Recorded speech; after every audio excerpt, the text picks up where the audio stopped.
Hi viewers, welcome to milestone. நான் உங்க சசி. வாரம் வாரம் நம்ம நிகழ்ச்சியில ஒரு பெரிய அச்சீவர்ஸை தான் பார்த்துட்டு இருக்கோம். அந்த வகையில இந்த வாரமும் ஒரு ஒண்டர்ஃபுல்லான அச்சீவரை பார்க்க போறோம். அதான் பொதுவா நீங்க கேட்டீங்கன்னா மனுஷனா பிறக்கிறதே இறைவன் கொடுத்த வரம் சொல்லலாம். அது கண்டிப்பா 100க்கு 100 உண்மைங்க. ஏன்னா மனுஷனா பிறந்தாலே அவங்க ஏதாவது ஒரு பாதையில கண்டிப்பா வெற்றி அடையணும்னு நினைச்சு ட்ரை பண்ணிட்டே இருப்பாங்க. ஆனா எல்லாரும் வெற்றி அடையிறதே கிடையாது. ஏன்னு கேட்டா அவங்க வெற்றி பாதை நோக்கி போகும்போது ஒரு சின்ன தோல்வி அடைஞ்சா கூட அவங்களால அது கண்டிப்பா தாங்கிக்கவே முடியாது. அதனால அவங்க உடனே பின் வாங்கிடுறாங்க. ஆனா அதை கூட பொருட்படுத்தாம யாரு அந்த வெற்றி பாதை நோக்கி அச்சீவ் பண்ணணும்னு நினைக்கிறாங்களோ அவங்கதான் அச்சீவர் அப்படின்னு நம்ம சொல்றோம். சோ அந்த அச்சீவரை போய் இன்னைக்கு நம்ம பார்க்கலாம் வாங்க.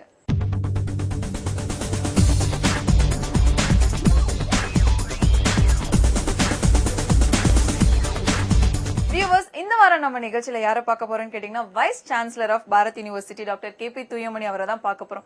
இவரை பத்தி சொல்லணும்னா 6th ஸ்டாண்டர்ட்ல 3rd ரேங்க் வாங்கியிருந்தாலும் 10th ஸ்டாண்டர்ட்ல ஸ்கூல் ஃபர்ஸ்ட் வந்திருந்தாலும் இவர் அவரே என்ன ஃபீல் பண்ணாரு அப்படின்னு கேட்டீங்கன்னா அவர் இங்கிலீஷ்ல ரொம்பவே வீக்குன்னு சொல்லி அவரே ரொம்ப ஃபீல் பண்ணாருங்க. ஆனா எப்படி அவர் ஓவர் கம் பண்ணாருங்கிறது தான் விஷயமே. ஏன்னா இவரு 8 இயர்ஸ் கனடால இருந்து அங்கேயே படிச்சு அங்கேயே வேலை பார்த்து அதுக்கப்புறம் இப்ப எப்படி வைஸ் சான்சலரா ஆனாரு, அதுதான் அவருடைய வெற்றின்னு சொல்லலாம். அந்த வெற்றி பாதையை தான் நம்ம கிட்ட இப்ப ஷேர் பண்ண போறாரு. வாங்க போய் அவரை மீட் பண்ணலாம்.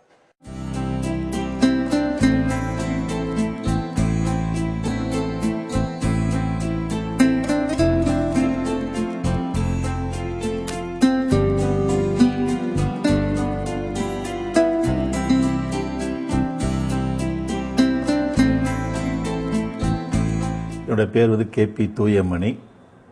நான் இங்கே ஒரு துணைவேந்தர், வைஸ் சான்சலராக இருக்கிறேன்.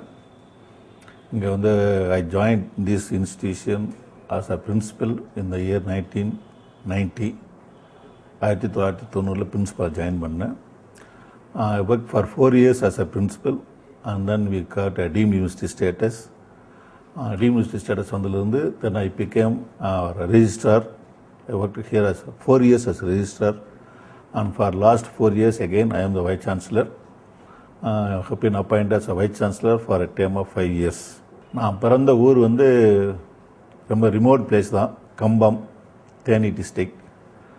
அப்பா அம்மா they are not graduates.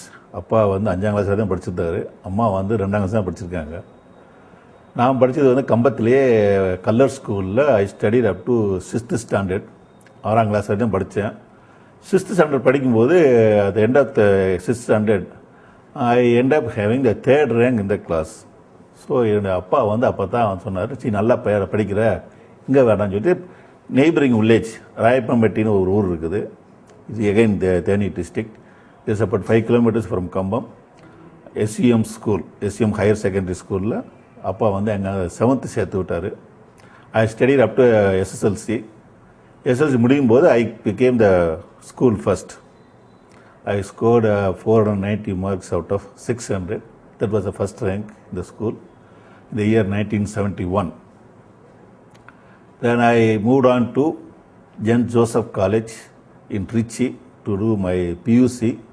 PUC அங்கே first group, அப்போ first group maths, physics, chemistry அதை எடுத்து படித்தேன்.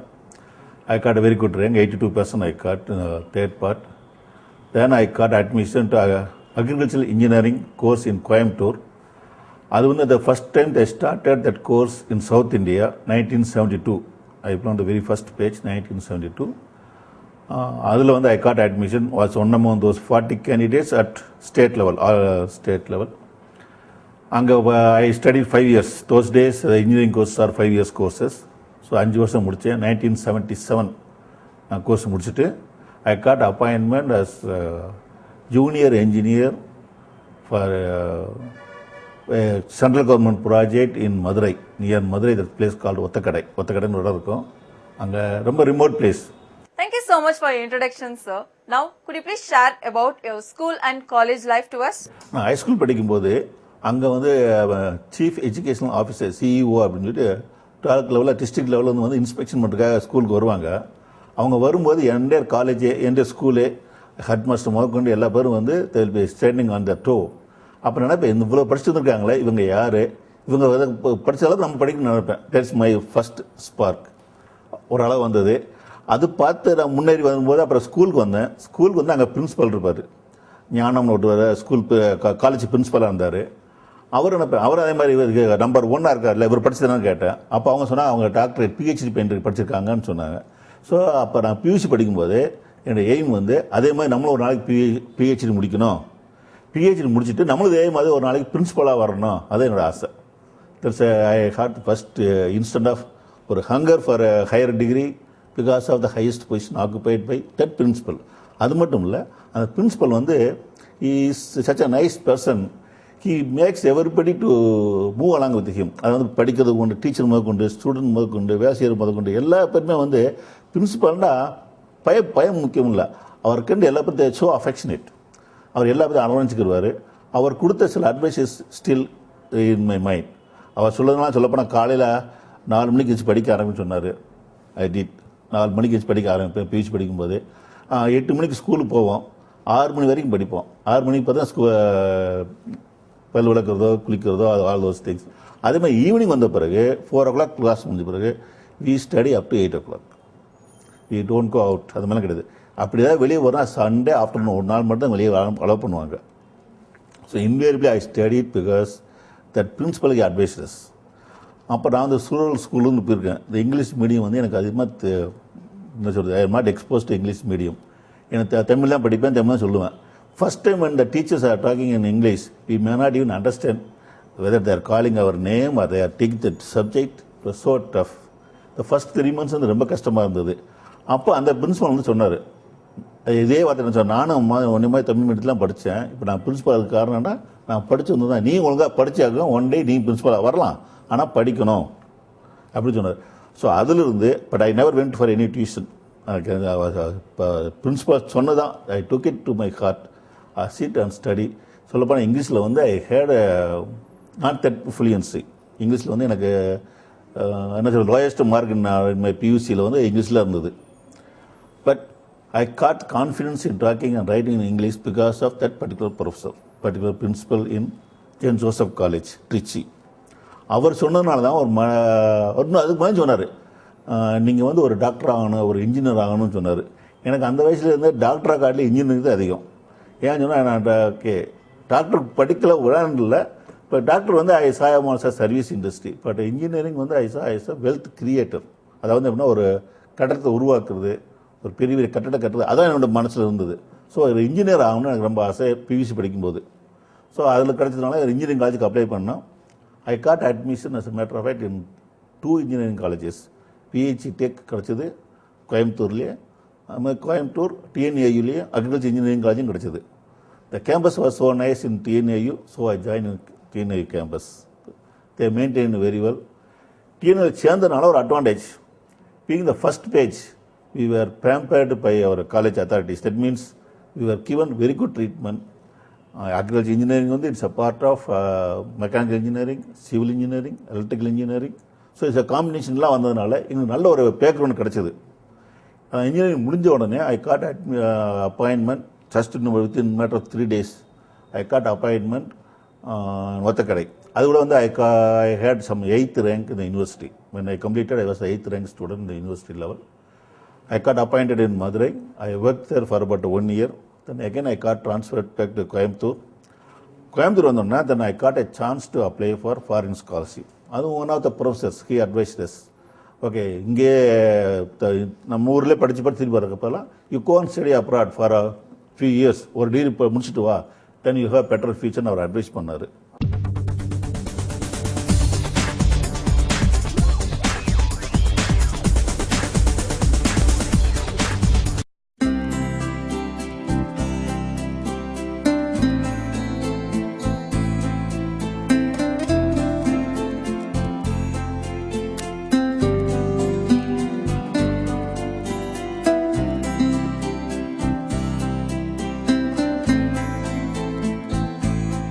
So much for your sharing about your college life and your school life. So now, can you please tell about your job experience to us? First placement was as a junior engineer in irrigation scheme, central water scheme in a nearby place, Ottakadai, Madurai.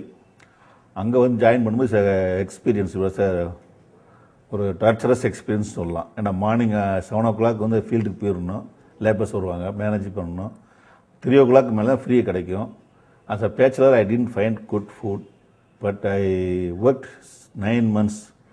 Worked for 9 months and I learned a lot of things. I learned how to manage the people, workers, laborers, how to move with them. Money is not a matter, food is not a matter. 9 months I worked பண்ணனால the field experience கிடைச்சது. Then based on my performance, I field channel cut பண்ணோம். அதில் என்னோட எக்ஸ்பீரியன்ஸை பார்த்து that they asked me to move on to Coimbatore. கோயம்புத்தூரில் I worked for 2 years as assistant professor. அங்கே இருக்கும்போது I got a scholarship, Commonwealth scholarship கிடைச்சது. I went to University of Saskatchewan, Canada, where I did my masters. அங்கே போய் join பண்ணும்போது கூட I joined only as a graduate student. They didn't allocate any work. First time foreigners, they asked us to take a course in computers. That is 1979ல real time computing சொல்லிட்டு ஒரு course offer பண்ணாங்க. That's the time they made a compulsory for all foreign students to undergo that course. I end up one among the first 4 students. Four students, they got the first rank. I was one among those 4. Since I got the first rank in that particular course, they offered me computer simulation engineering as my specialization. அது கிடைச்ச பிறகு தான் I did my masters in computer simulation and my doctorate also I did in computer engineering. Computer engineering பண்ணும்போது there's one course called Sine-Manon flow equation ஒன்று இருக்கும். The second order hyperbolic partial differential equation. It's a non-linear one. But I provided a linear numerical solution. அதை base பண்ணி then again I worked 2 more years. So கனடாவில் 8 years இருந்த பிறகு one fine morning சரி போதும் I should return back to India சொல்லிட்டு then I returned to India in 1987. January I returned to India. 87 வந்த உடனே கவர்மெண்ட் ஜாப்க்கு அப்ளை பண்ணேன். I am not able to get a good job. I didn't get a good job either in university or in research stations, even though I had a doctorate in engineering and that too from University of Saskatchewan. So I joined in a private company, a computer company in Madras. They asked me to write so many programs for research purpose, all statistical analysis, real-time computing, and then for linear programming or quantum techniques, all those things I wrote a program. I worked there for 4 years. 4 years work பண்ணிட்டு then I joined in private engineering colleges as professor in computer science and engineering. And when I joined only as assistant professor. That is in the year 1990. And thereafter I have worked most of the private engineering colleges either as a professor or as a HOD. That took me around 10 to 12 years before I became a principal. And after becoming a principal, and I have become a registrar and a vice chancellor. And total experience in our education field is about 30 years. And 30 years, it's my starting place is just an instructor. And now I am end up as vice chancellor. And the reason for this success, I could say, is your ability to work. Ability to work, நமக்கு கொடுத்த work மட்டும் முக்கியம் இல்லை. நம்ம work பண்ணணும். Suppose we are an associate professor. You should know the work of assistant professor as well as you should know the work of head of the department. உனக்கு மேலே work பண்ணுறாங்களா அவங்களோட ஒர்க்கில் ஒரு 50% தெரிஞ்சிருக்கணும், கீழே ஒர்க் பண்ணுறாங்களா அவங்களோட ஒர்க்லேயும் ஒரு 50% தெரிஞ்சிருக்கணும். ஏன்னா you should be able to come up rice up to situation. யாரோ ஒரு ஆப்சண்டாக இருக்காரு, வர முடியாமல் போகுது, சம் பிஸியாக இருக்காங்கன்னா you should able to fill up the shoe and you able to complete the job. மேலே உங்களுக்கு தெரிஞ்சிருக்கணும், கீழே தெரிஞ்சிருக்கணும். And also you should know the purpose of your appointment. எதுக்காக அப்பாயின்மெண்ட் இருக்காங்க, என்ன ரீசன், அதுன்னு தெரியணும். அந்த ரெண்டும் தெரிஞ்சிச்சுன்னா you can always succeed whatever the work you do. Let it be a private company or a government company or your own company. You should know the flow chart. மேலையும் தெரியணும், கீழையும் தெரியணும். That is probably I could say one of my success reason. But one more thing, my life is not full of success. There are so many failures. It was great to know about your job experience, sir. And now can you please share with us about your 8 years experience in Canada? பிறந்தது வளர்ந்தது எல்லாம் கம்பம், ஒரு விவசாய village, விவசாய குடும்பம். படித்தது ஏரியாவும் அந்த மாதிரி தான், not very great places. Transplanted just like that overnight to Canada, well developed country, advanced civilization. It was a shock. First போனோன்னா ஒரு 3 months I had a shock. I have to do lot of things to adjust to the local people. அவங்களோட food habit first and foremost, அவங்களோட living environment, house doing, அவங்களோட bed, the way they do the bedding, the way do the லேண்ட்ரிங், the way to the correct the people. அப்புறம் வந்து இந்த news paper, அங்கே வர news paper, அங்கே கிடைக்கிற store, அங்கே போய் நம்ம பர்ச்சேஸ் பண்ணுற method, every thing is different. Totally சொல்லப்போனால் டோட்டலி ஏலியன் டு மீ. இதெல்லாம் வந்து ஒவ்வொன்றா பழகுனா கூட இருந்த சில நண்பர்கள், அங்கே கூட இருந்த சில students, master students, they help us. First 3 days வந்து சொல்லப்போனால் ரொம்ப கஷ்டமாக தான் இருந்தது. அப்போ அங்கே ஃபாரின் அட்வைசர் ப்ரொஃபஸர் இருந்தார். He took me to his house the very first day. Second day வந்து I literally lived on only a packet of biscuit and bread. First 3 days. And of course, and a cup of milk. Third day onwards, then I joined the students' canteen. அவங்களோட food பார்த்தீங்கன்னாக்கா ரொம்ப totally different. அவங்க food வந்து totally நான்-வெஜிடேரியன் paste. எதுலையுமே எடுத்தாலும் நான்-வெஜிடேரியன் தான் இருக்கும். You cannot expect vegetarian. And moreover, they use lot of beef and pork and other thing. So it took a lot of time to even understand what is what. So at least I could say about 6 months ஆச்சு எனக்கு ஒரு நம்ம food கிடச்சி சாப்பிட்றதுக்கு. Luckily by the time I got one more Indian as my roommate. Then we are able to manage it. There's one point. Other point வந்து people, அங்கே இருக்க invariably அங்கே இருக்க பீப்புளாக வந்து ப்ளசன்ட், ஒரு ப்ளசண்ட்டான நேச்சரான பீப்புள். எப்போ பார்த்தாலும் even totally stranger, especially people from India, பார்த்தா ஹாய் சொல்லுவாங்க, ஸ்மைல் பண்ணுவாங்க. We don't even know their name, but they kept us going. அப்புறம் ஓகே, தோஸ் டேஸில் வந்து செல்ஃபோன்லாம் கிடையாது, ஃபோன் ஃபெசிலிட்டிஸும் கிடையாது. We cannot call our parents or anybody from India. நம்மகிட்ட பேசவும் முடியாது. ஒரு ஃபோன் புக் பண்ணி அதை கால் கனெக்ட் பண்ணுறதுக்கே we have to wait 2 or 3 hours. ரொம்ப கஷ்டமாக இருக்கும். So we use to record all our activities, ஃபோட்டோலாம் எடுத்து டேப் ரெக்கார்டர் பண்ணி அதை வீட்டுக்கு அனுப்புவோம். அதை போட்டு பார்ப்பாங்க. ஒரு லெட்டர் வர்றதுக்கு 15 days ஆகும் இந்தியாவிலேருந்து அங்கே கனடா வந்து சேர்றதுக்கு. Those days we never get any letter less then 10 days. Okay, கொஞ்சம் கஷ்டமாக தான் இருந்தது. ஃபர்ஸ்ட் ஒரு சொல்லப்போனால் ஒரு 1 year ரொம்ப கஷ்டமாக இருந்தா. இன்னொரு முக்கியமாக வந்து இந்த ஸ்னோ டூரிங் வின்டர் டைம், இந்த டெம்பரேச்சர் ஃபால்ஸ் 20 degree பிலோ. அது வந்து -20, -25 இருக்கும். நம்ம +25 இருந்து வாழ்ந்து பழகிட்டு -25 போய் பார்க்குறது, அந்த ஸ்ட்ரெஸ்ஸு, அந்த strain that we have to undergo takes lot of time. அது என்ன தான் நம்ம ஸ்னோ போட்டாலும் we may not be able to work on the snow. அதுக்கு நடக்கிறது தனி ஸ்கில் தேவைப்படும். First few days we may be just tripping down, எங்கெங்கே கீழே விழுந்துருவோம். அப்போ பக்கத்தில் இருக்கிறவங்க ஹெல்ப் பண்ணுவாங்க. We make fun each other, we just go for it. கொஞ்சமாக பழகணும். அப்புறம் அந்த ஸ்னோ பைட்னு இருக்கும், அதெல்லாம் பழகணும். அப்புறம் then we start to learn the snow icing games, skating, throwing, swimming, அதெல்லாம் போயிருந்தோம். Once you start to enjoy the games of winter games, then you really enjoy it. You enjoy that one. It's totally entirely different. அவங்களுக்கு environment வேறு, நம்ம environment வேறு. அவங்களுக்கு games வேறு, நம்மளுக்கு games வேறு. And more over every things pre planned. கனடாவில் வந்து since it is very less population and everybody is looking for more time and every thing has to go through time. ஒரு appointment பண்ணி தான் பார்க்க முடியும், அப்பாயின்மெண்ட் ஃபிக்ஸ் பண்ணி தான் பேச முடியும். Without appointment, we cannot even see some time our own friends. That's a different culture.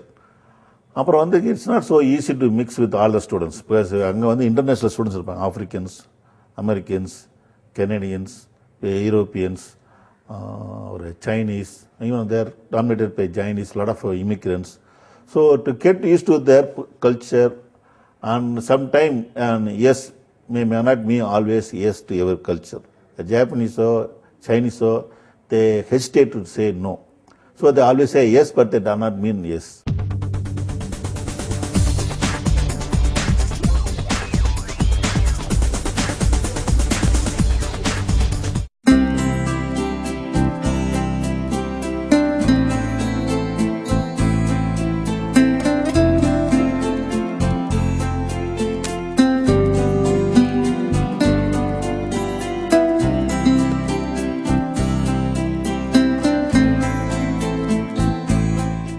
நன்றி சார். அதாவது வந்து உங்களோட கனடா லைஃப் பத்தி நீங்க சொல்லும்போது எங்களுக்கு எல்லாத்துக்குமே வந்து ரொம்ப மோட்டிவேஷனா இருந்தது. அதே மாதிரி ஒரு லைஃப்ல வந்து நிறைய பேர் அச்சீவ் பண்ணணும் அப்படின்னு நினைச்சாங்கன்னா அவங்க லைஃப்ல கண்டிப்பா நிறைய போராட்டங்கள் இருந்திருக்கும். சோ அந்த மாதிரி உங்களுக்கு என்ன போராட்டம்லாம் இருந்தது, அதை நீங்க எப்படி ஓவர் கம் பண்ணீங்கன்னு எங்க நேயர்களோட ஷேர் பண்ணிக்கிறீங்களா? ஸ்ட்ரகிள்ஸ் நிறைய ஸ்ட்ரகிள்ஸ். அதாவது ஓகே, இப்போ கனடாவிலே எப்படின்னா when we go as an alien, those local people, they think that we have come down to grab their job. அது ஒன்று இருக்கும். ஸோ அதை always they look at as if though you are going to grab their welfare. முதல் struggle சொன்னா English language. நான் ஹைஸ்கூலில் படிக்கும்போதும் சரி, இங்கிலீஷில் பியூசி படிக்கும்போதும் சரி, English is the struggle for me. Because I was not that good at in language. So நான் 9th 7th படிக்கும்போது I get good marks in all other subject except English. So English அந்த வாத்தியார் வந்து சொல்லுவார், English படித்தா தான் வாழ்க்கையில் முன்னேற அப்படின்னு சொன்னார். I took it as a challenge. I took it a challenge so much so, whether you understand or not, those days I used to read English daily newspaper. அப்போ ஹிந்து பேப்பர் வரும், இந்தியன் எக்ஸ்பிரஸ் பேப்பர் வரும். அண்டர்ஸ்டாண்டும் இல்லையா படிப்போம். 9th படிக்கும்போது அப்போ எங்கள் ஒரு class teacher ஒருத்தர் இருந்தார். அவர் எங்களுக்கு ஹெல்ப் பண்ணுவார். டிக்ஷனரி வச்சுக்கிறோம், அதையும் வச்சுக்கிறோம். I study so much, I struggle so much.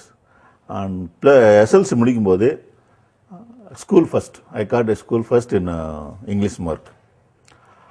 அப்புறம் பியூசிக்கு போகும்போது அங்கே இதே தான். again the same. I have the first being a rural student. அப்பா அம்மா விவசாயம் தான், தமிழ் தான் படித்து முடித்தோம். ஸோ மனசில் ஃபஸ்ட்டு திங்க் பண்ணும்போது நம்ம தமிழ் தான் வரும். அதை வந்து when we talk to them, we have to அதை ட்ரான்ஸ்லேட் பண்ணி இங்கிலீஷில் ட்ரான்ஸ்லேட் பண்ணி அப்படி தான் பேச வேண்டியது வரும். That was a hindrance. இதை அவாய்ட் பண்ணுறதுக்காக என்ன பண்ணோன்னா, I used to go and watch English movies, whether we understand or not, that doesn't matter, but watch English movies weekly once. I make it a point. I don't go to a movie just for enjoyment, but to enjoy, to learn the language, number one. அப்புறம் வந்து இன்னொன்று வந்து to learn the manners, the customs they follow in English language movies. Once again thank you so much sir. அதாவது இந்த காலத்துல இருக்க யூத்க்கும் ஸ்டூடெண்ட்ஸ்க்கும் உங்களோட advice என்ன சார்? கனவு காணுங்கள். அப்துல் கலாம் சொல்லிட்டு இருக்காரு, அதே தான் நானும் சொல்கிறேன். கனவு காணுங்கள். கனவுன்னு எப்படின்னா ஒரு நல்ல மனுஷனாக வரணும், ஒரு ஹையஸ்ட் பொசிஷன் ரீச் ஆகணும், ஒரு ரிச்சஸ்ட் மேனாக வரலாம். பணம் சம்பாதிக்க தப்புன்னு இல்லை. You want to be richest man, கனவு காணுங்க இல்லைன்னு இல்லை. ஒரு பெரிய எஜுகேட்டராக வரணுமா, கனவு காணுங்கள். ஒரு சோசியல் ஃபார்மராக கனவு. அந்த என்ன கனவு காணாலும் அந்த கனவுக்கு வந்து ஒரு வழிகோல் வேணும். அந்த வழிகோல் வந்து கல்வி தான், education. Through education only you can reach all your dreams. First, complete your education, reach the highest level, either a master's level or a doctorate level. Once you reach the education, that is only a guideline. And thereafter, you have to prove your hard work. So you got to believe in what you are doing it, and to reach that stage, you have to study it. Complete your graduation, either engineer or medical or arts and science, doesn't matter. Complete one graduation. Graduation முடிச்சிட்டு, then whatever the dream you have, you try to implement it. It is everybody's reach. Anybody can reach it. Human mind is so powerful. Now, even if you put all the computers in the world together, it cannot compete with a single brain. So if you use your single brain to your goal, anything is within your reach. Thank you. Thank you very much. Thanks for your all. என்ன நேர்களே, இந்த வாரம் நம்ம நிகழ்ச்சியில vice chancellor doctor KP Thuyamani அவரோட speech கேட்டு உங்களுக்கு எல்லாமே ரொம்ப மோட்டிவேஷனா இருந்திருக்கும் கண்டிப்பா நான் நம்புறேன். இதே மாதிரி அடுத்த வாரம் வேற ஒரு அச்சீவரோட சந்திக்கிறேன். Until then, it's bye bye from Sashi.